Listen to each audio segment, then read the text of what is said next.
Welcome to Mr. Wild. I bring you the darkest real stories from around the world. No fiction, no filters, just the truth. Let's begin. Inside that apartment, time seemed to stop for Fan Manyi. The man she owed money to was named Chon Man Lok, known on the streets as Brother Six. He wasn't alone. Two others lived in the apartment with him, including a teenage girl. People who laughed, watched TV, and blended into everyday Hong Kong life. At first, Fan Man Yi believed she would be allowed to leave once the debt was settled. That hope faded quickly. Days passed, then weeks. She was kept inside a single room. The windows were covered. The door was locked. Music was often played loudly, not for entertainment, but to drown out any sounds that might travel through the thin apartment walls. Neighbors later said they noticed nothing unusual. No screaming, no signs of a struggle, just another apartment in a packed building where people kept to themselves. As time went on, Fan Man Yi became weaker. She was completely dependent on the people who controlled the apartment, and those people showed no mercy. What makes this case especially disturbing is not just what happened to her, but how casually it happened. Visitors came and went. Friends stopped by. Some of them later admitted they knew something was wrong, but chose to say nothing. Eventually, Fan Man Yi could no longer survive the conditions inside that room. When she died, the people responsible didn't panic. They didn't call for help. Instead, they made a decision that would shock the world when it was later revealed. They needed to get rid of the body, but in an apartment surrounded by neighbors, cameras, and constant foot traffic, that was easier said than done. So they chose a solution that was not only horrifying, but unforgettable. And for months, no one outside that apartment had any idea what had happened, until one person finally broke the silence. And when she did, her story sounded so unbelievable that police almost ignored it. Almost. After Fan Man Yi died, the apartment didn't fall silent. Life inside continued almost as if nothing had happened. The three people who lived there did not rush to get help. They didn't alert authorities. It didn't show panic. Instead, they treated what had happened as a problem to be managed. The body could not simply be taken outside. The building was crowded. Neighbors were everywhere. Cameras watched the entrances.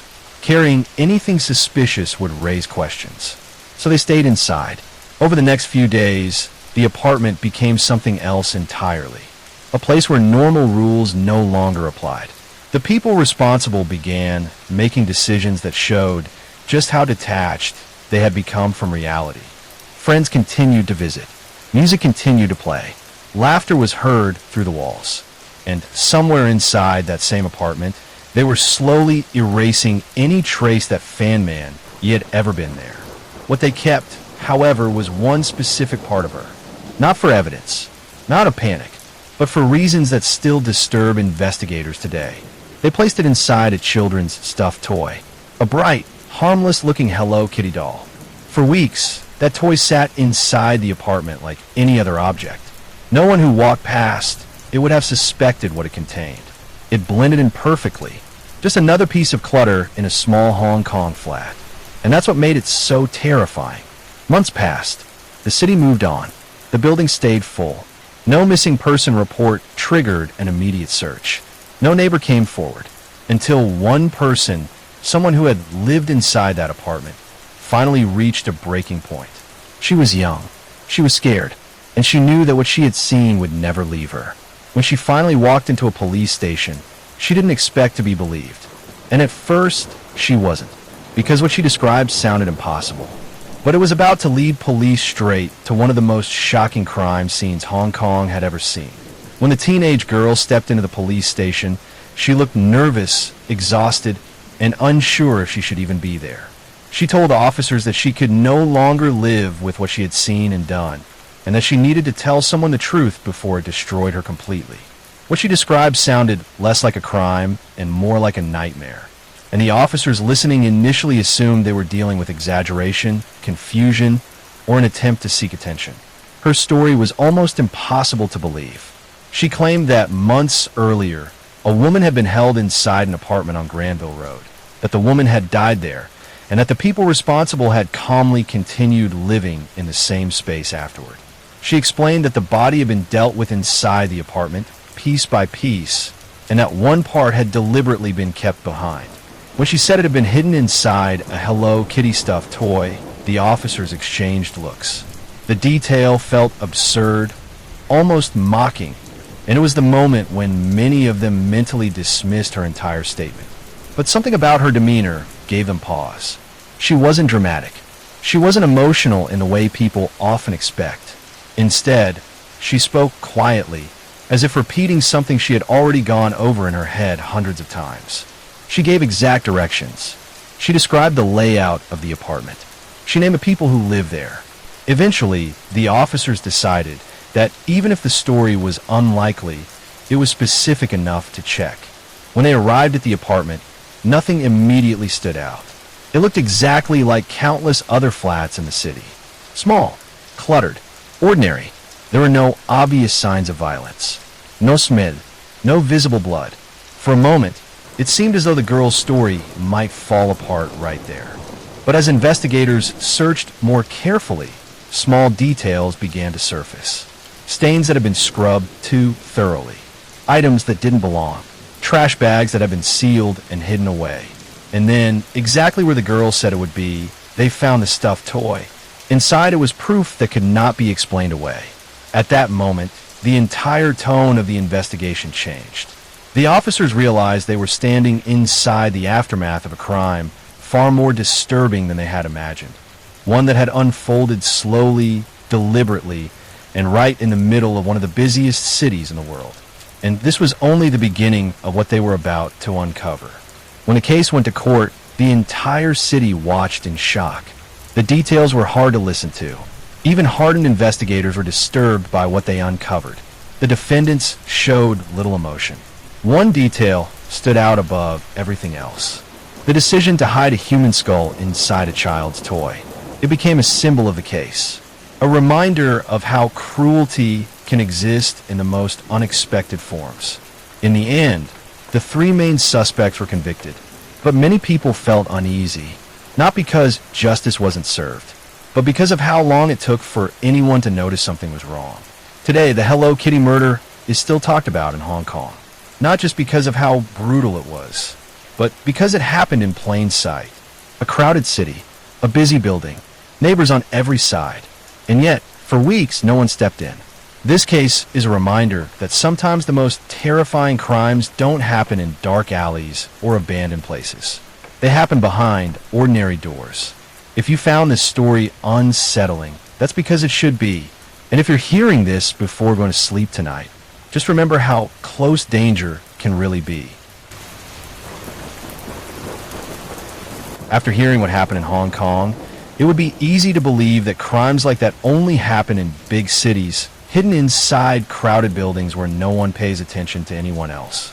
But the next story takes us somewhere very different.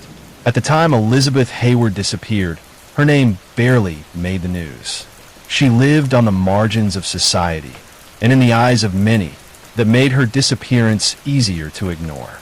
Police filed the report, asked a few routine questions, and moved on, believing there was nothing to suggest she hadn't simply left on her own. In the mid-1990s, cases like hers were quietly stacked on top of one another, each one blending into the background of a system already stretched thin. What investigators could not see was the pattern forming right in front of them. These were not random disappearances spread across the state. The missing all shared subtle connections. They moved in the same social circles. They knew the same people. Some of them had crossed paths with the same man, though at the time, no one thought that detail mattered. That man was John Bunting. Bunting had a way of inserting himself into people's lives. He listened when others didn't. He spoke with certainty, especially about who could and could not be trusted. To some, he seemed protective. To others, he seemed angry, but in a way that felt purposeful rather than dangerous. And because of that, people let their guard down around him. Elizabeth Hayward had known him. She had been inside houses where he spent time.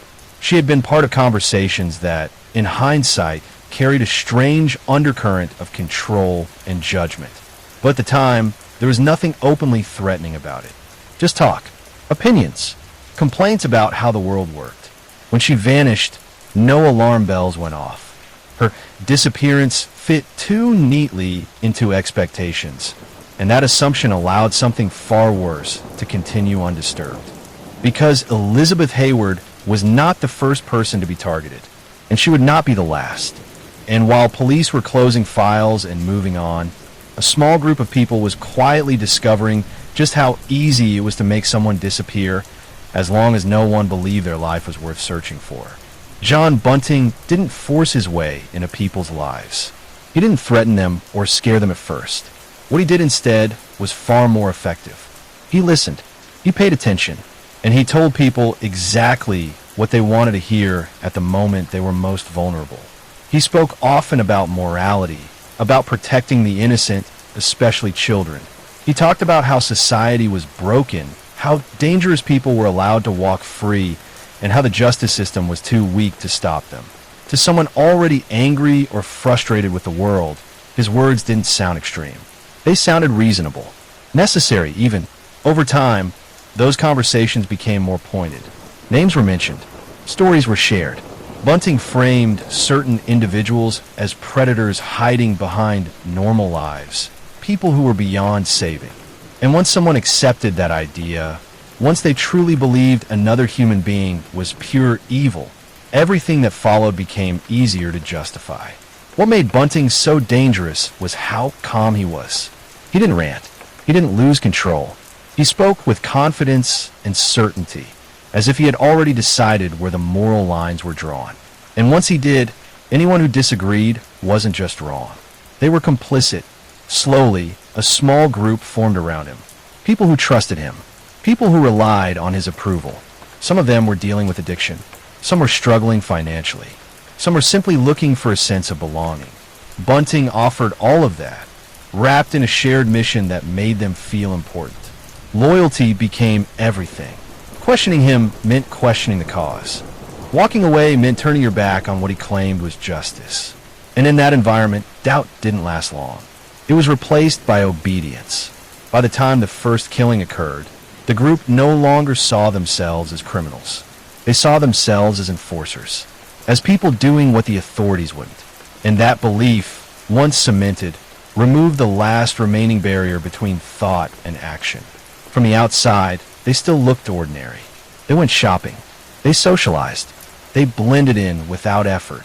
But behind closed doors, they were operating under a completely different set of rules. Ones written by a man who had convinced them that the law no longer mattered. And once that line was crossed, there was no turning back.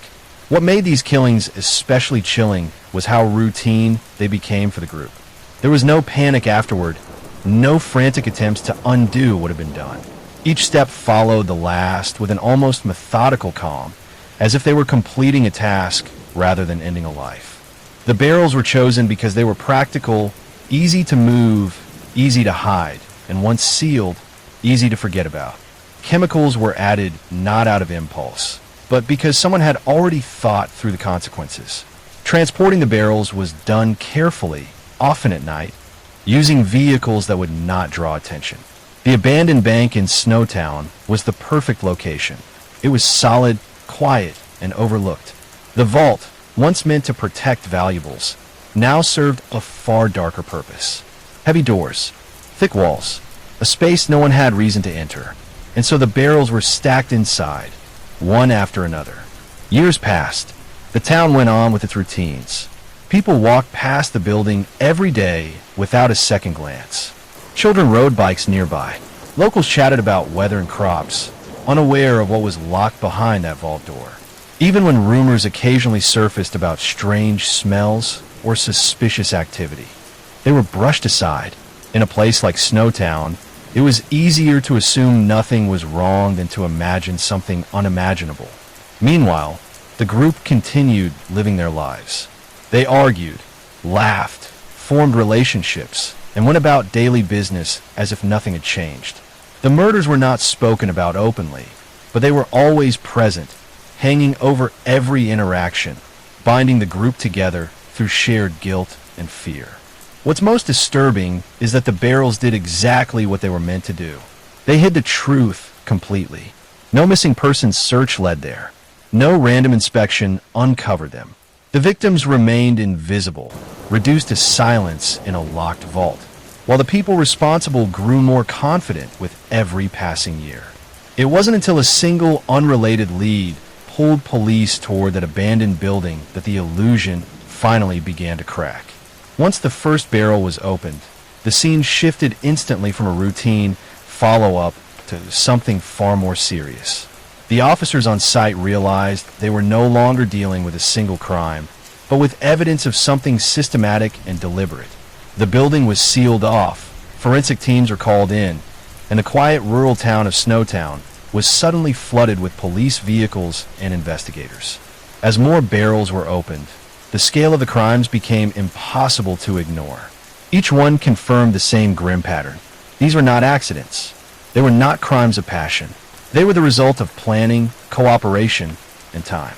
The victims had been reduced to numbers, stored away as if they were objects rather than people who had once lived full lives. Investigators began tracing missing persons reports, slowly matching names to what they were finding. Many of the victims had been written off years earlier. Their disappearances had raised little concern, and now that lack of urgency came into sharp focus. Each identification brought with it the realization that these murders might have been stopped much earlier if the warning signs had been taken seriously. What unsettled detectives the most was how normal everything around the crime scene appeared. There was no remote wilderness, no hidden bunker, just an abandoned bank in a small town where nothing was supposed to happen. The fact that the barrels had remained undiscovered for so long forced investigators to confront an uncomfortable truth. The killers had relied on society's tendency to look away, and it had worked. As the investigation expanded, attention turned quickly to John Bunting and the small group surrounding him. Phone records, witness statements, and past interactions began to line up, revealing a network built on manipulation and fear.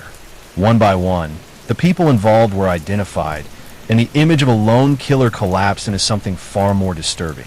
By the time arrests were made, Australia was no longer asking how this could happen in Snowtown.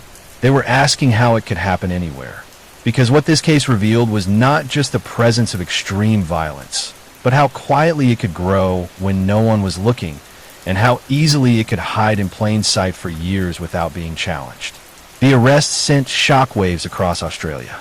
John Bunting was eventually convicted and sentenced to life in prison. His accomplices received long sentences as well. Snowtown became permanently associated with the crimes, despite many of the murders not actually occurring there. Today, the Snowtown murders are remembered not just as a case of extreme violence, but as a warning.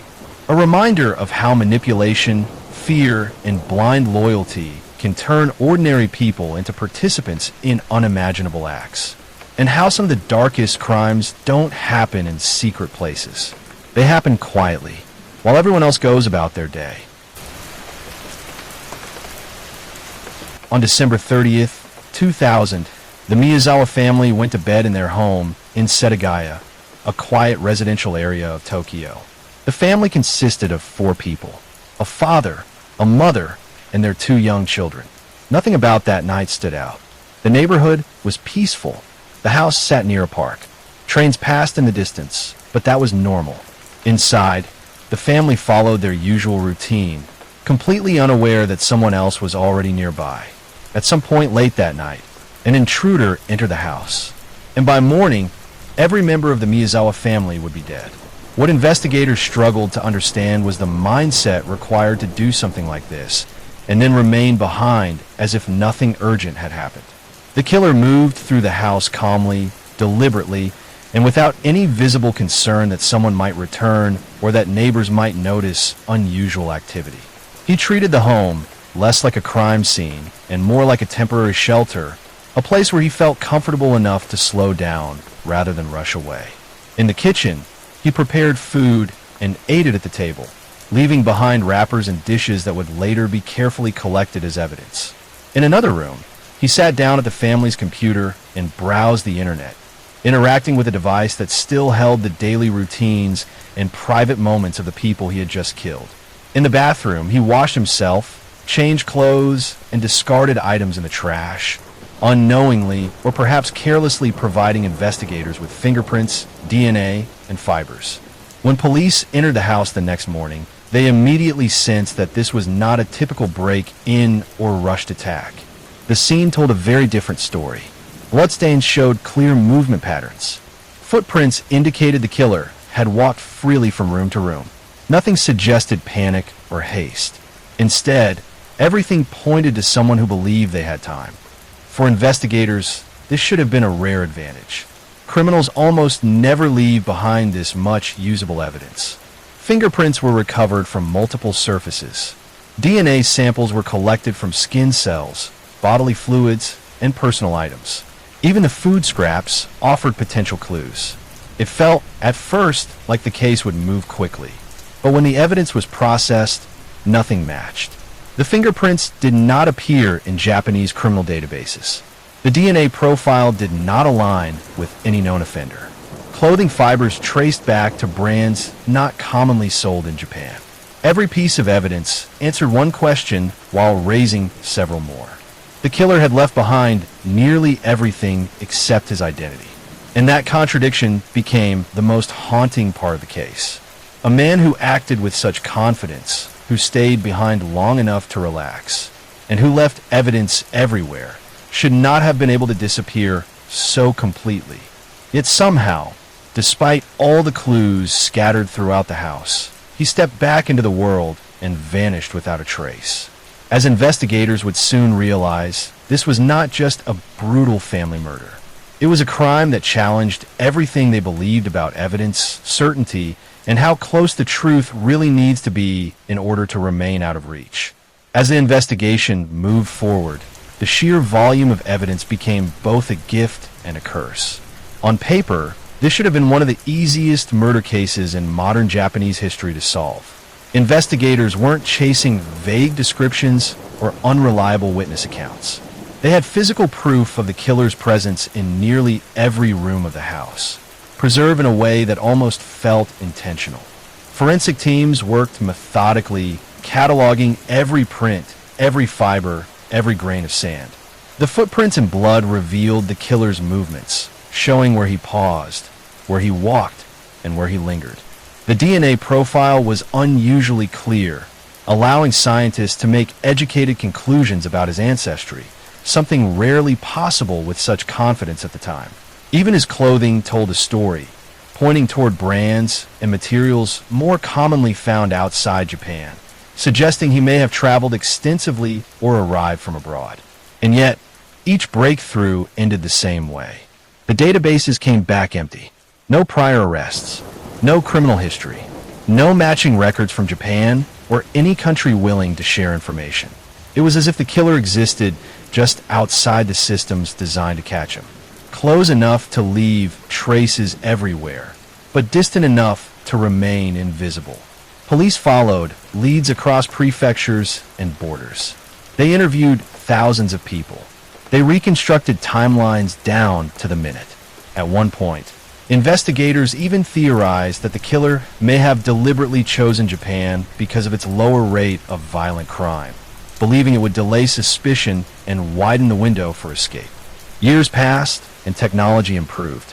Evidence was reanalyzed using newer forensic methods. Still, the results never changed. The same unknown profile, the same unanswered questions. What made the case unbearable for investigators was the feeling that the answer was always just one step away. This wasn't a mystery built on absence. It was a mystery buried under abundance. Too many clues, all pointing in different directions, none of them leading to a name or a face. Somewhere, the person responsible continued living a normal life, carrying knowledge that only one individual on Earth possessed. And despite one of the most exhaustive investigations Japan has ever conducted, that person has never been brought back to the house where the truth still waits, frozen in time, for an ending that has never come. As the years went by, the case became something more than an investigation. It turned into a constant presence, one that never truly left the minds of the detectives assigned to it. New technology brought new hope every few years, and each advancement came with the same careful process of reopening evidence, re-examining samples, and rerunning profiles that everyone believed should finally produce a result. Every time, the outcome was the same. Close, but never close enough. Police made the unusual decision to share large portions of the evidence publicly, something rarely done in Japan. They hoped that somewhere, someone would recognize a detail that had been overlooked. A shoe pattern, a clothing brand, a behavior that felt familiar. Tips poured in from across the country and from overseas. Each one was followed up. Each one ended in disappointment. Meanwhile, the house remained.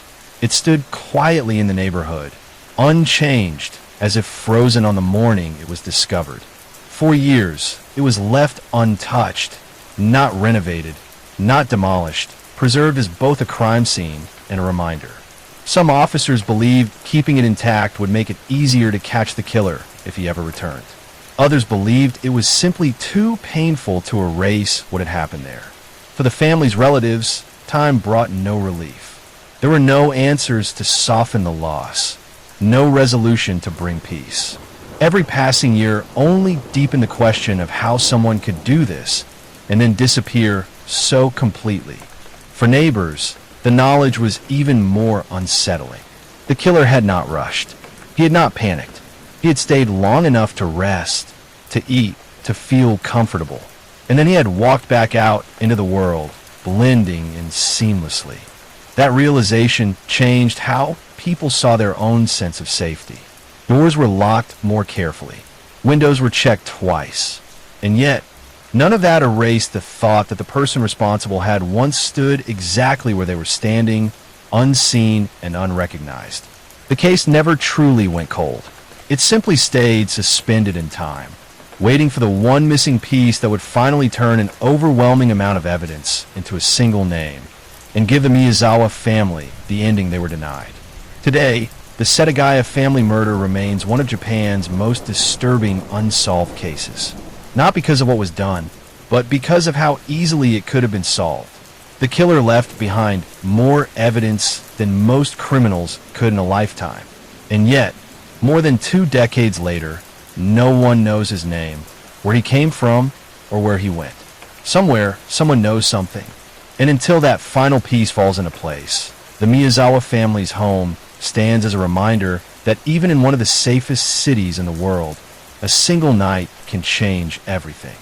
Thank you for watching. I'll see you in the next story. Make sure to subscribe, like, and share if you want more.